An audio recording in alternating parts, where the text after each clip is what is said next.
Bax, mən bir söz deyim. Mən müğənni olmasaydım, mən hansı bir başqa bir biznesi də olsa mən tanınmış xanım olacaqdım. Müğənni olmasaydım da, yəni bilmirəm nə olardım. Amma yenə tanınmış adam olardım. Mütləq şəkildə.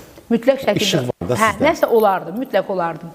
Düşünürəm ki, adi bir balaca bir şeydən nəsə deyirəmsə, o hayküyə səbəb olur, gündəmi mən ələ ala bilirəmsə, deməli, Allah bu işığı verib də məndə nəsə var. Sizi məhz Beyoncé-la müqayisə edirəm. Çünki yaş fərqi olsa, biz Rihanna'nı desək, Rihanna'nı misal götürəcək. Çünki Rəqsanə xanım səhnədə olanda heç Rihanna bəlkə də balaca uşaq. Ola bilər. İndi onların oxu janrları da başqadır. Amma Beyoncé geyimləri də çox Sevirsiniz sevirəm. Beyoncé, hiss edirəm, gördüm də. Artıq 2 ay olar da Cəmal'la bərabər çalışırıq. İşlərimin demək olar ki, bir çox hissəsini o görür. İndi qarşıya bir məqsəd qoymuşuq. O məqsədə çatmalıyıq. Buradan üzümüz turan bəstəkarlar. Çox gözəl mahnılar axtarışındayıq. Fərqi yoxdur janr.